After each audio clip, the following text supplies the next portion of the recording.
The University of Stirling men's first team made history earlier this year, becoming the first university team in more than 50 years to reach the last 32 of the men's Scottish Cup.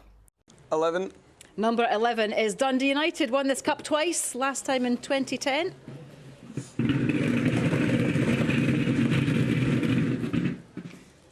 32.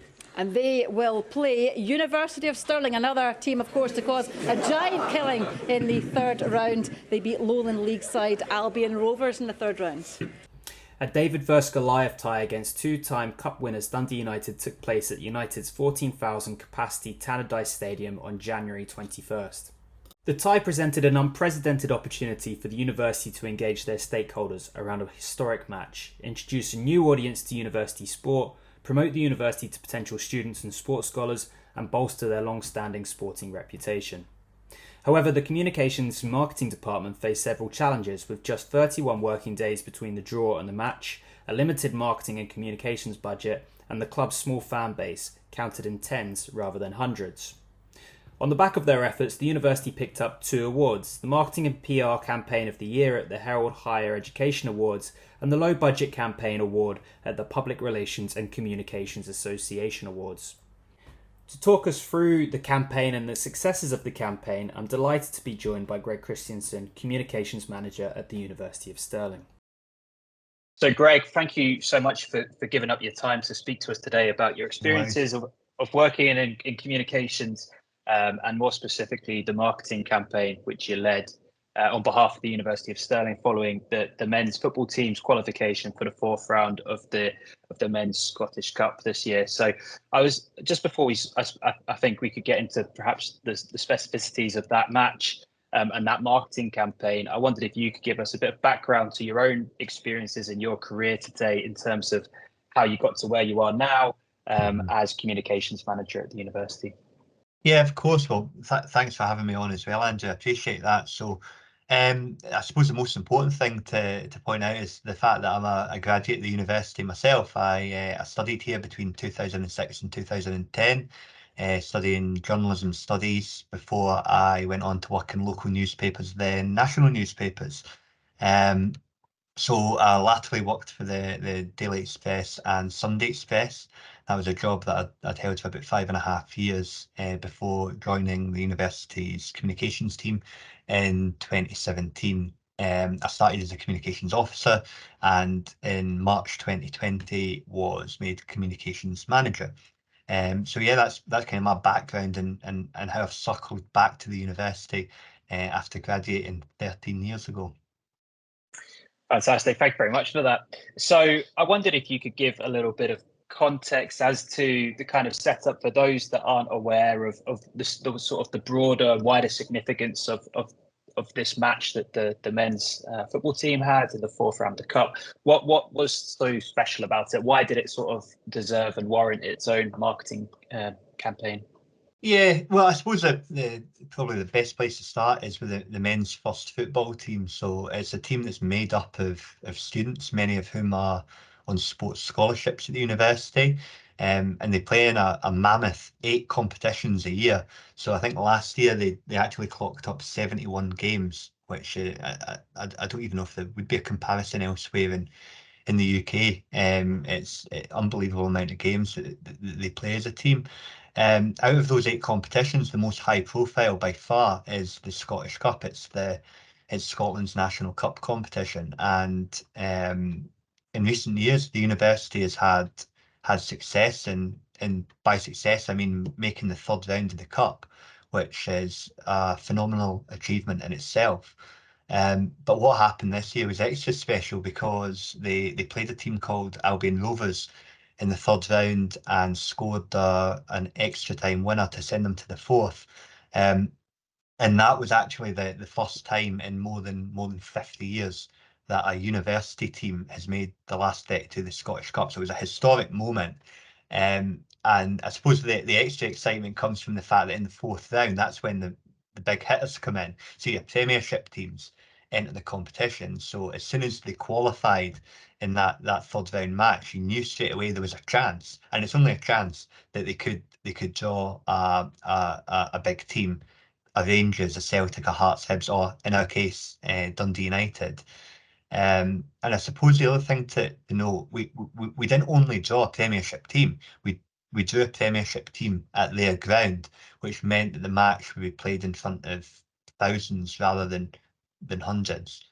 I suppose from a comms and marketing perspective, it offered us significant opportunities in terms of promoting our brand, the university's brand, the University of Stirling sport brand, and underline our designation as Scotland's University for Sport and Excellence, which is an accolade that we've held since 2008. And moreover, it was a great opportunity to bring our students, our staff, our alumni in the local community together. Fantastic, thank you for that. So you gave the campaign the name, the 12th Man campaign, and you've touched upon some of the kind of the aims of that campaign just there. But I suppose I wondered if you could expand on that a little bit. So in creating this 12th Man campaign, what were you really kind of hoping to gain from it? Yeah, well, recruiting the 12th man, the name came about because we kind of got together as a small working group, and we came up with two kind of key objectives, what we wanted to achieve in an incredibly short space of time.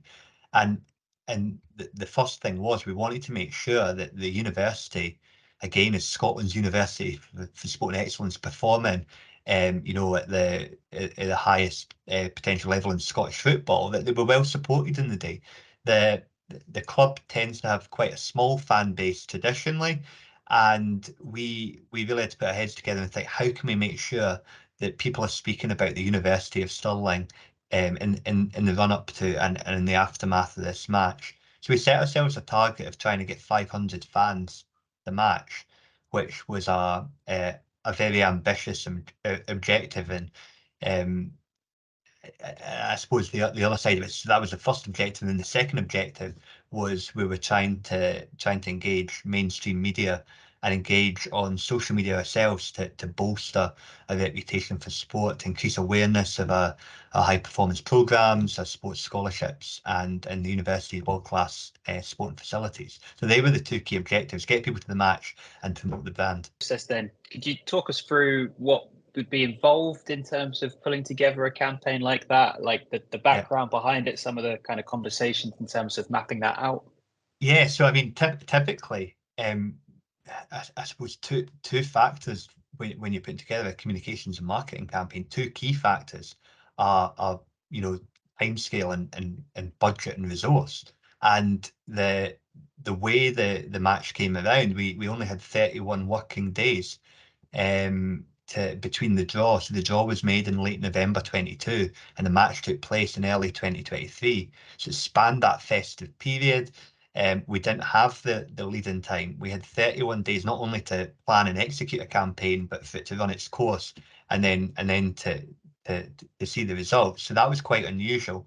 So the way it worked this time round, that's what you should do. You should have a long lead-in time, and then plenty of time to evaluate where you're at and how you can improve as you go. But where we found ourselves in early December was with a very small working group brought together. It involved communications, marketing, sport, alumni, advancement, and the Students' Union. And we came together and we spoke about the two objectives that I've just mentioned there, and the need for us to be creative and use internal resource as far as possible, very limited budget, to have a maximum impact on those objectives that I've mentioned.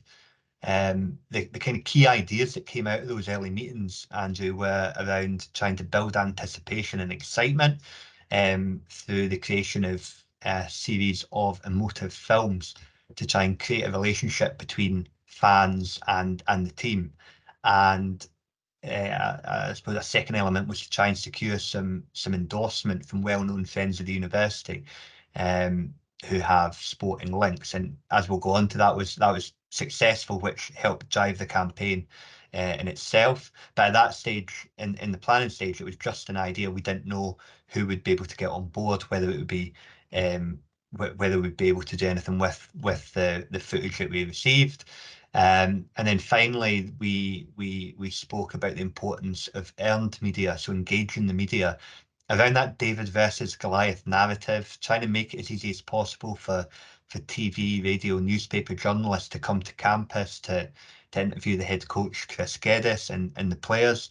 And these were probably the three key factors, you know, the emotive films, the endorsement, and then that media engagement. I suppose the other thing to say that whilst these conversations were going on, there were other things happening in the background. So it wasn't 31 days to plan the comms and marketing campaign.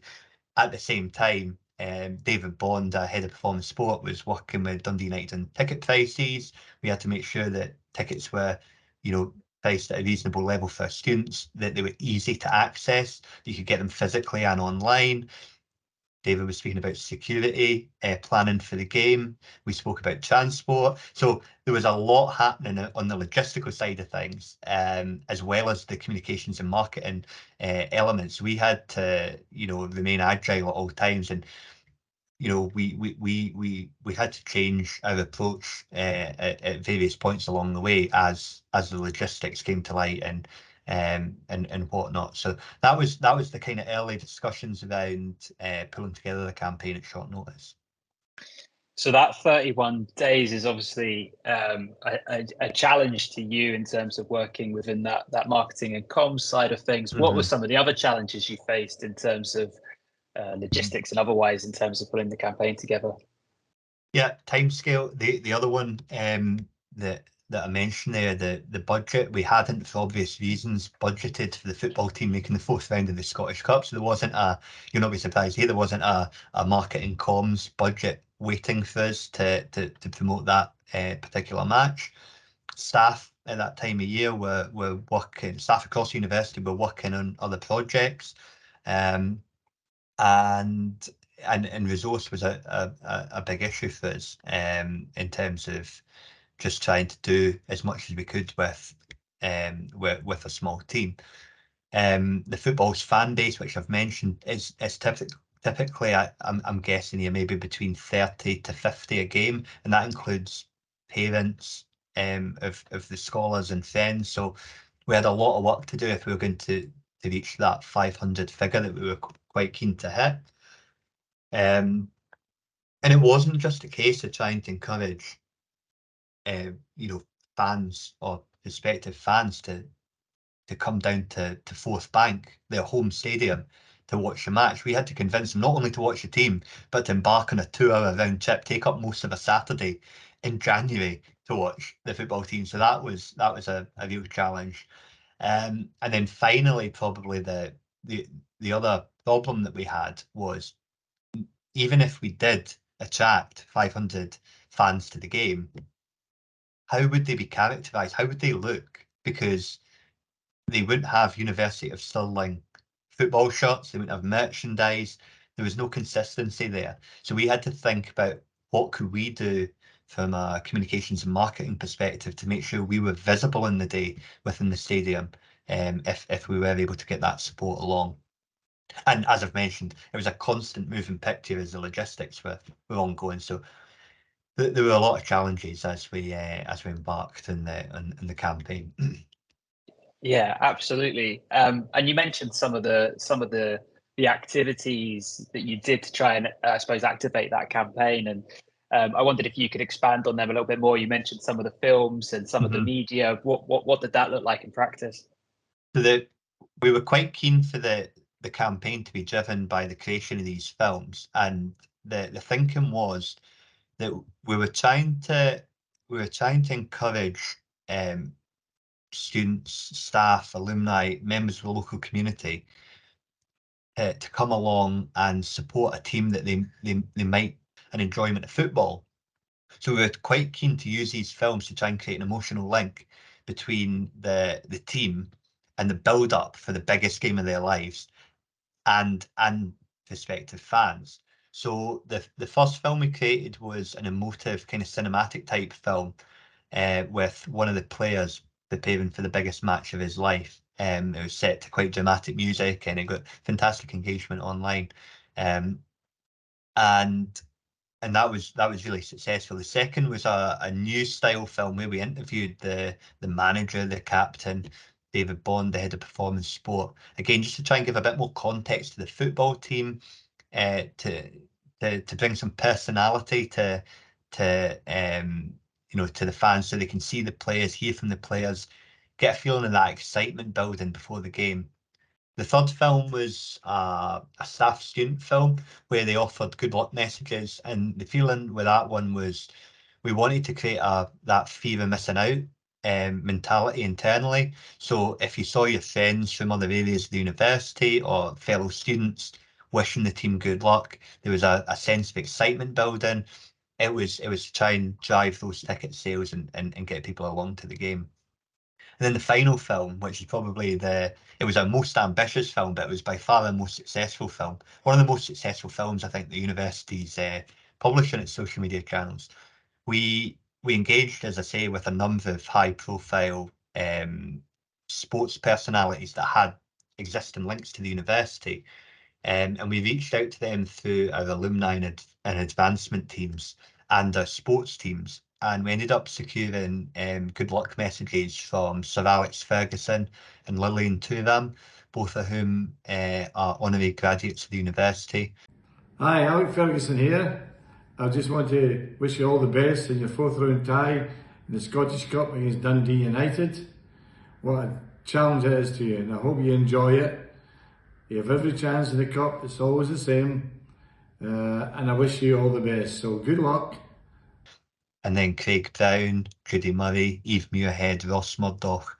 So we compiled those as a team. We compiled those into one film, and we didn't only promote that on social media, but we also sent out the film to the media, and I think it made BBC Reporting Scotland and STV News as well. So that was the kind of film side of things, which spanned both comms and social media.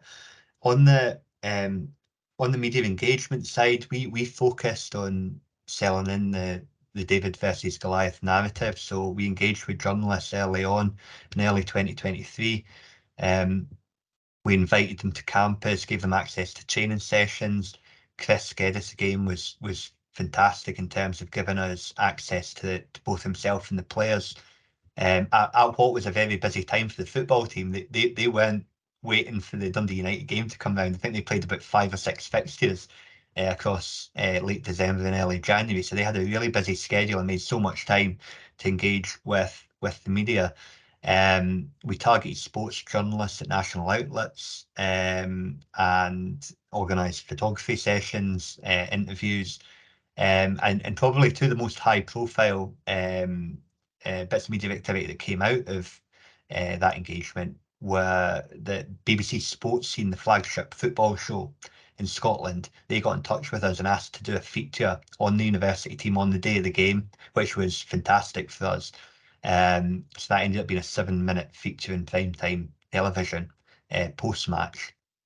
And then The Athletic, which is a sports publication, an online sports publication. I think it's got about 1 million followers here in the 1 million subscribers here in the UK. They asked to embed one of their journalists with the team in the week running up to the game, which was again just a fantastic result for us. He travelled down south with the team to university games, joined the training sessions, and it resulted in a really nice long read piece that published, I think, on the Monday after the game. So they were two excellent results, and that's on top of BBC Reporting Scotland and STV News, who ran several pieces themselves. Meanwhile, we were engaging with students and staff via our communications channels. Alumni were reaching out to their contacts to encourage them to come along to the game and whatnot.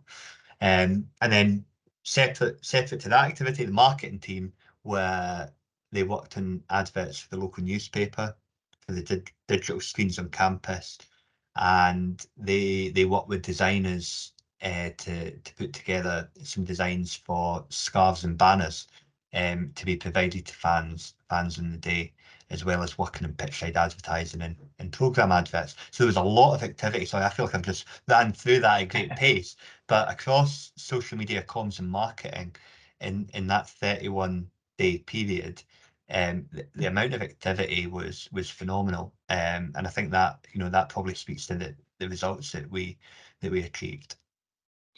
Yeah, and I mean certainly on match day, I mean that level of activity shows, just in terms of those pitch side advertising and just the amount of green that you could see on one side of the stadium. It was really, really impressive. So what were some of the successes? How do you go about measuring some of that success? Some of that's sort of tangible, some of that's presumably intangible and can't be measured. But I mean, how do you kind of rate the success of the campaign? And obviously you picked up a number of awards as well along the process. So talk us through it. So I think our number one objective was to make sure that the team were well supported on the day, and to give them the best chance of a positive result. And we'd set our sights in trying to get 500 fans to travel to Dundee, and in the end we sold over 1,000 tickets for the away end. So the team played in front of, I think, about 5,000 fans, and we took up a fifth of the stadium on the day, which in those early meetings that we had, we hadn't imagined we would have received such a response to the campaign. So that was a phenomenal success and a tangible success, as was, you alluded to it there, Andrew, the flags and banners. I think we created 1,000 flags, so one for each person that was in attendance, and also 100 banners. So Stirling was characterised in the day. The university branding was prominent both in the stands and in the programme and on the pitch side advertising. So that was a real success for us. I've touched on the celebrity endorsements. I think when we spoke about who we could potentially get for the campaign, and we spoke about names like Sir Alex Ferguson and Lillian Thuram, Craig Brown, Judy Murray, we probably were we were ambitious when we were talking about those names, and we probably didn't realise at that stage that they would all come off. We thought if we get one of these personalities, it'd be a fantastic result. But to get so many of them come forward and say, of course, we're willing to send a good luck message to the team. It was great from a social media engagement perspective, but it also lended itself well to the communications activity we were undertaking with the media, because I think Sir Alex Ferguson generated headlines on his own, the fact that he'd thrown his support behind the university ahead of this historic game. In terms of internally, the measurements we look at, there were more than 1,100 clicks from our content on our social media channels into the ticketing website. So we knew from that we were driving ticket sales, and that was something we were able to monitor live. So we knew that the content we were uploading was working. And typically what you would do in a communications and marketing campaign, you'd live monitor your analytics to make sure you're doing the right thing, and you'd change as you go. But clearly we didn't have a lot of time to tweak and make changes, given the short time frame and the limited resource. So we were really fortunate that our initial plan worked, and it didn't just work, it worked incredibly well. In terms of a social media engagement, I think we were 1.5 million people reached on social media with about 24,000 engagements. I've mentioned some of the media coverage that we received. BBC across many of its programmes, reporting Scotland's sports scene, Radio 5 Live, BBC Radio Scotland, The Scotsman, The Herald, The Daily Mail, The Sun. There was a great media interest in the run up to and after the game as well, so that was fantastic. And then just anecdotally, we've heard from the sports team that it's been around about a 50% uplift in inquiries from potential sports scholars since the match. So it really captured the attention of prospective students, which was another key audience for us. So all in all, a fantastic result, and that gives you kind of an idea of how we went about measuring that success. Yeah, absolutely fantastic. That's great. So it's really interesting to hear about that kind of sports scholarship interest, as well, as presumably that is a kind of key interest. But sometimes I suppose measuring that might be tricky in some respects. But I suppose that those level of inquiries is great justification, isn't it? Yeah, absolutely. I wondered if last couple of questions for you. Is there anything? What were the kind of key learnings for you in terms of your role? If you were to do it again, for example, is there anything that you would change, or if the opportunity arose in the future? Are there different strategies you might engage? Obviously, it was hugely successful, but what were the kind of things that you learned from it, I guess? I think you're right. I mean, given the challenges we spoke about, and given the results, it's hard to be too critical. I think from a communications perspective, we tended to say yes to every opportunity that came our way, and that was fine. It was good. It was, we had fantastic results, but that put a huge pressure on ourselves as a team, and also on Chris and the players. I think Chris and the players said yes to everything we put in front of them as well. It was a hugely exciting time for them, but we were aware of the amount of time that was taken up organising media calls, supporting interviews, the players and the coaches taking time out of their match preparation to participate in these opportunities. So I think if we found ourselves in this situation again, we might be thinking about maybe holding a one-off media event, perhaps a press conference, to try and deal with some of the media interest. And then not so much a negative, but I think it just comes back to how I spoke about that initial meeting, and we spoke about potentially 500 fans.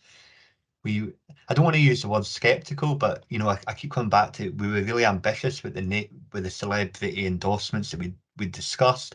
So I think the key takeaway for us was to be bold, and don't be afraid to be too ambitious with your comms and marketing campaigns, because you can end up with really strong results, and an excellent engagement, which, yeah, as I say, the results here were kind of blew us all out the water when we saw the final ticket tally.